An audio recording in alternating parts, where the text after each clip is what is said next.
Welcome. ये तीसरा episode है हमारी असाइनमेंट सीरीज़ में और आज हम डिस्कस करेंगे कि क्यों असाइनमेंट्स में ऐसी क्या-क्या फाइनर पॉइंट्स होते हैं जिसकी वजह से असाइनमेंट सेल्स थोड़ी-सी कॉम्प्लेक्स होती हैं और क्यों बायर को भी वो बेनिफिट मिलता है और सेलर वो बेनिफिट लेट गो करता है और फिर भी सेलर की ऑब्लिगेशन क्योंकि रिमूव हो जाती है तो उसके लिए भी फ़ायदेमंद होता है। आइए देखते हैं।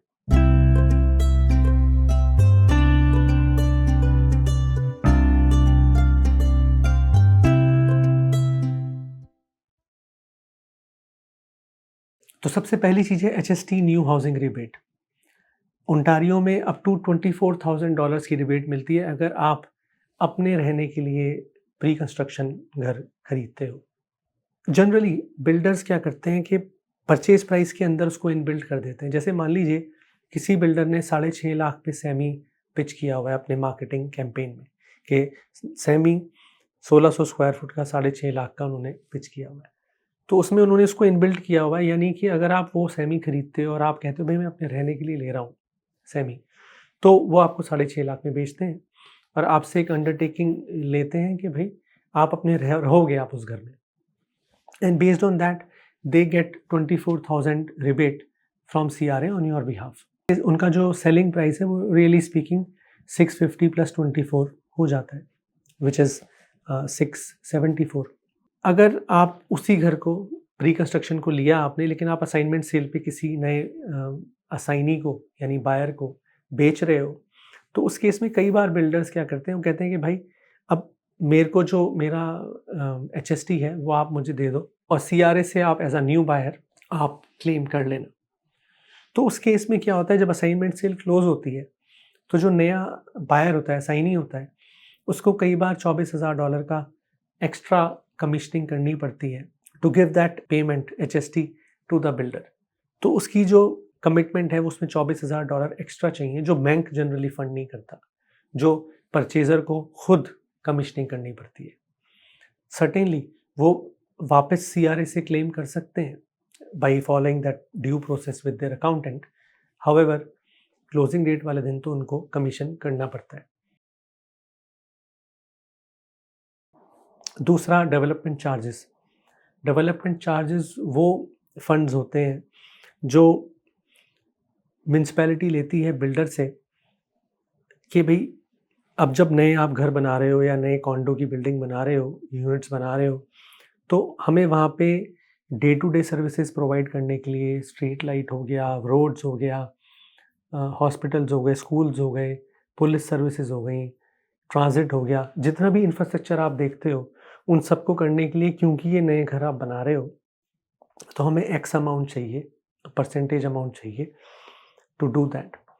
तो जनरली बिल्डर्स क्या करते हैं कि शुरू में अपनी जब प्राइसिंग डिफाइन करते हैं तो उसी के अंदर they will include this development charge component as well. However जब परमिट इशू होता है तब से लेकर फाइनल डिलीवरी तक अगर कुछ इस बीच में गवर्नमेंट की पॉलिसीज़ या बजटिंग चेंज हुई डेवलपमेंट चार्ज को लेकर, they can come back to the builder कि भाई हमें इतना एक्स्ट्रा अमाउंट चाहिए फॉर दिस यूनिट या फॉर दिस पर्टिकुलर ड्वेलिंग। तो इसीलिए जब आप प्री कंस्ट्रक्शन के एग्रीमेंट्स करते हो बिल्डर्स के साथ, तो उसमें एक आपने सुना होगा कि बड़ा इंपॉर्टेंट क्लॉज होता है, उसको हम बोलते हैं डेवलपमेंट चार्ज कैपिंग। उसमें इस क्लॉज की बहुत इंपॉर्टेंस हो जाती है। जैसे मान लीजिए कि आपके बिल्डर के एपीएस के अंदर डेवलपमेंट चार्ज की कैपिंग थी $8,000 पे। So what that means is कि अगर गवर्नमेंट कहती है क्लोजिंग डे पे कि हमें 12,000 चाहिए डेवलपमेंट चार्ज एक्स्ट्रा, तो उस केस में 8,000 आप देते हो एज अ परचेजर और 4,000 is funded by the builder.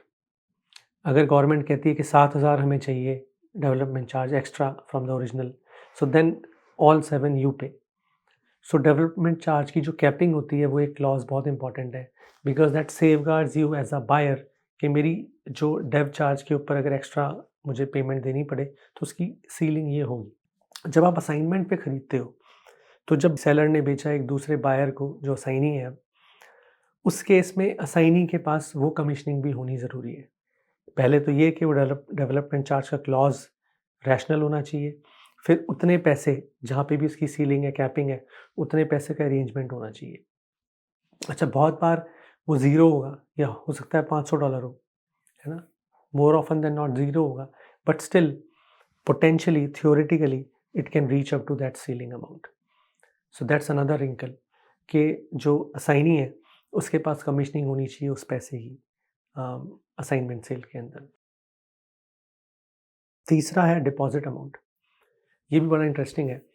Purchaser ने बिल्डर को $1,00,000 दिया as a deposit amount. Closing है अभी 8 महीने बाद या 9 महीने बाद। तो जनरली जो असाइनर है, जो सेलर है, वो एक्सपेक्ट करता है कि भाई मुझे अभी मेरा पैसा जो मैंने बिल्डर को दिया है, मुझे उसका कुछ पार्ट या कुछ अच्छा पोर्शन मेरे को आप दे दो, ताकि मैं उस पैसे को लेके जहाँ मुझे अपने बीएयू या मुझे इन्वेस्टमेंट करनी है वो मैं कर सकूँ। बिकॉज़ कोई मेरिट नहीं है कि मैं 10 महीने तक रुकूँ और क्लोजिंग के समय मेरे को वो पैसा मिले। क्योंकि अगर ऐसा हो तो मैं अपनी असाइनमेंट सेल 10 महीने पहले क्यों करूँ? मैं थोड़ा रुक के करूँगा।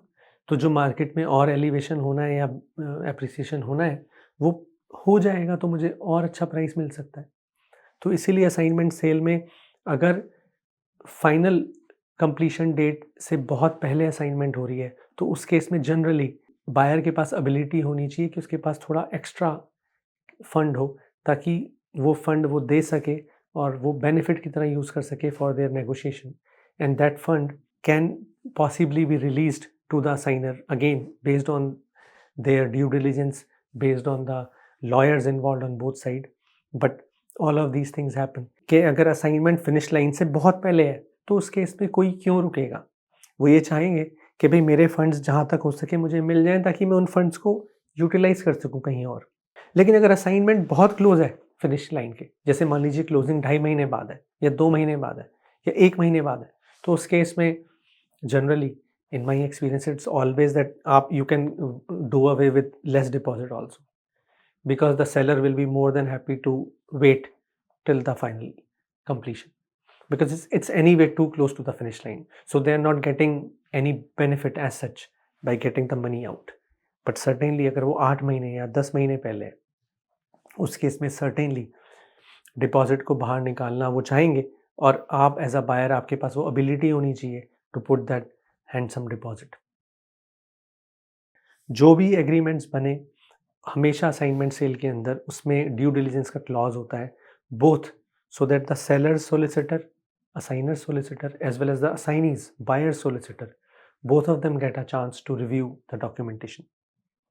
Buyer solicitor has an additional job where they review the original APS, जो ओरिजिनल एपीएस सेलर ने साइन की, साइनर ने साइन की बिल्डर के साथ, वो पूरी की पूरी एपीएस उनको पढ़नी होती है कि उसके अंदर कोई ऐसा फाइन क्लॉज, फाइन प्रिंट तो नहीं जो डेट्रीमेंटल हो हमारे क्लाइंट के लिए यानी असाइनिंग के लिए। तो होप आपको ये न्यूएंसेस समझ आए होंगे कुछ हद तक असाइनमेंट सेल्स को लेके। और इन्हीं चीज़ों की वजह से जैसे मैंने आपको पहले बताया था कि कंपटीशन लेस होता है। असाइनमेंट सेल में बहुत लेस कंपटीशन होता है और उसमें नेगोशिएशन मोस्टली बायर के असाइनी के फेवर में होती है। Thank you so much, and if you have any questions in real estate और any aspirations you want to meet, reach out to our team at Elixir, and we will be doing the best possible uh, under the sun. Thank you so much. Take care, and I will talk to you soon. Bye bye.